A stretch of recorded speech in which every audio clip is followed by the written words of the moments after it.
Hello everyone, welcome to this video.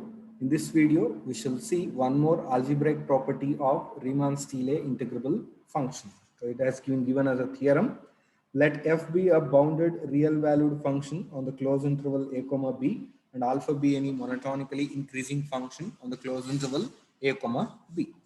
If f is Riemann-Stieltjes integrable function and c is any real constant, then the scalar multiple c into f will also be Riemann-Stieltjes integrable function. And further, Riemann-Stieltjes integral of the scalar multiple c into f is equal to c into Riemann-Stieltjes integral of f. So this theorem briefly says that if f is a Riemann-Stieltjes integrable function and c is any real number, then if we consider the scalar multiple of the function f, c into f will also be Riemann-Stieltjes integrable. So scalar multiple of a Riemann-Stieltjes integrable function is again Riemann-Stieltjes integrable. Right? So proof is very simple. So start with the fact f is Riemann-Stieltjes integrable. So given any epsilon, there exists a partition P of the closed interval a comma b such that up of alpha minus lp of alpha is less than epsilon. Now consider the scalar multiple of a function f. So c into f of x, it is defined as c into f of x. Now as f is bounded and real valued, so c into f of x defined in this way will also be bounded and real valued on the closed interval a comma b. So now on the closed interval a comma b, we have considered a partition. So which consists of the points x0, x1, x2, so on xn minus 1, xn. And these points will divide the closed interval into subintervals. And as f and c into f, both the functions, as they are bounded on the closed interval a comma b, they will be bounded on each of the subinterval. Hence, infimum and supremum exists on each of the subintervals. So take mi as the infimum of f of x and capital Mi as supremum of f of x on each of the subintervals, and mi dash as the infimum of c into f of x values and capital Mi dash as supremum of all c into f of x values on any subintervals. Okay, now we shall prove that scalar multiple of f is also Riemann-Stieltjes integrable.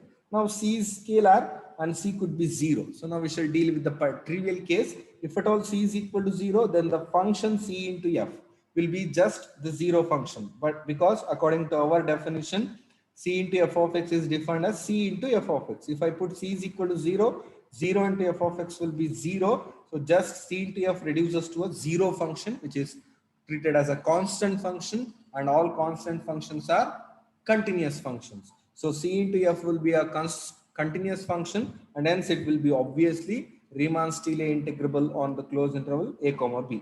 And further, the Riemann-Stieltjes integral of c into f is c into f is a 0 function now. So Riemann-Stieltjes integral of the 0 function is 0. That 0 can be written as 0 into Riemann-Stieltjes integral of f. So that 0 can be replaced by c. So c into Riemann-Stieltjes integral of f. So we get the desired result. So which is in case of c. So which is the trivial case. Now assume c is non-zero. So if c is non-zero, c being a real number, c will be either positive or c will be negative. So first we shall deal with the case c positive. So suppose assume c is positive. Then we relate mi dash and mi. So mi dash is simply infimum of all c into f of x values, which will be equal to c into infimum of f of x, which will be c into mi.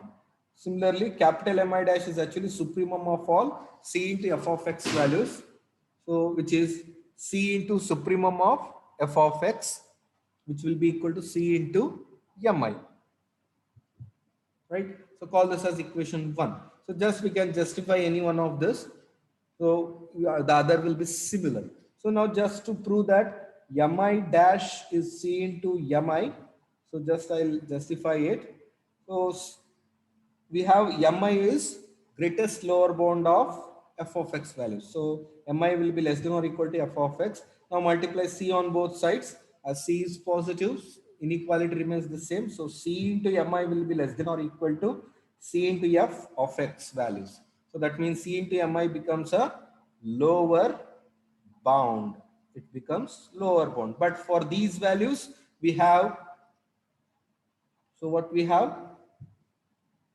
For these values, we have the infimum, that is greatest lower bound.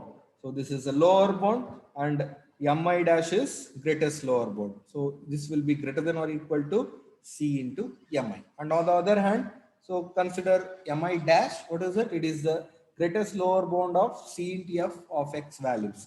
So divide c on both sides, mi dash by c is less than or equal to f of x or for all x values in this interval. So what that means, these values actually become lower bound, once again, lower bound for f of x values. But for all f of x values, mi is the greatest lower bound. So mi is the greatest lower bound and mi dash by c is lower bound. So any lower bound will be less than or equal to the greatest lower bound. So by 1 and 2, so by 1 and 2, we get the equality. That is what we got, mi dash, which is the infimum of c into f of x. So that is infimum of c into f of x as x varies over the ith closed interval is c into mi. So that means, which is equal to c into infimum of f of x. So just observe these two steps. So infimum of c into f of x is equal to c into infimum of f of x. That means, so if there is a positive scalar inside the infimum, we can take it outside. We can take it outside without affecting the infimum condition, without changing the infimum condition. So infimum of c into some values where c is positive can be taken outside, without changing the infimum condition. So this is provided only if c is a positive scalar, or if it is c, if c is a 0, then also it is true, right? So in a similar way, we can verify the second one, this one. So similar way, we can prove that capital Mi dash is nothing but c into capital Mi. So now using those two conditions, so consider the upper Riemann-Stieltjes sum of C into F with respect to the partition P. So what it will be, summation of capital Mi dash into delta alpha, because you have to consider supremum when we talk about upper Riemann-Stieltjes sum. So what is capital Mi dash? So it is C into capital Mi with according to our observation. So we can take C outside the summation. So it will be summation capital Mi delta alpha. So what it will be? It will be upper Riemann-Stieltjes sum of F. In the same way, if I consider the lower Riemann-Stieltjes sum of C into F, so what is it? It is summation small mi dash into delta alpha, where small mi dash is the infimum of C into f of x values. So mi dash is nothing but C into mi, which we have observed earlier. So C can take an outside C into summation mi delta alpha. And what is it? It is nothing but the lower Riemann-Stieltjes sum of F with respect to the partition P. So call these as equations 2 and 3. Now consider the lower Riemann-Stieltjes integral of C into F. So we define it to be supremum of respect to the functions CF. With respect to the function CF.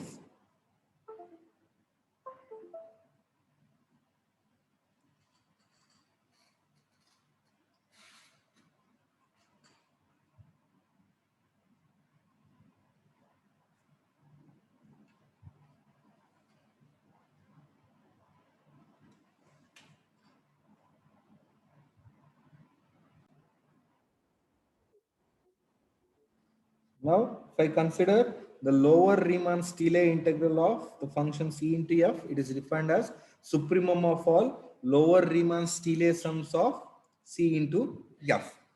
So, lower Riemann-Stieltjes sum of C into F is observed to be C into lower Riemann-Stieltjes sums of F. So just substitute it. So it is supremum of C into LPF alpha. So now just observe the same thing. If we have supremum of C into some terms where C is positive, then you can take it outside without affecting the supremum. So supremum of C into LPF alpha can be written as C into supremum of LPF alpha as we done earlier. So we dealt with infimum here, right? So infimum of C into f of x is taken as C into infimum of f of x. So we took C outside the infimum without affecting the infimum condition. So this worked because C is positive. So in a similar way, here supremum of C into LP of alpha is there. So we can take C outside the supremum as C is positive. So C into supremum of LPF alpha. So what is supremum of all LPF alpha? It is the lower Riemann-Stieltjes integral of F. So that is what we got. Lower Riemann-Stieltjes integral of C into F is C into lower Riemann-Stieltjes integral of F. In a similar way, we can argue for the upper Riemann-Stieltjes integral. So consider the upper Riemann-Stieltjes integral of C into F, which is infimum of all upper Riemann-Stieltjes sums of C into F. But those are observed to be equal to C into UPF alpha. And once again, as we have infimum of C into some numbers and C is positive, so C into infimum of alpha can be written.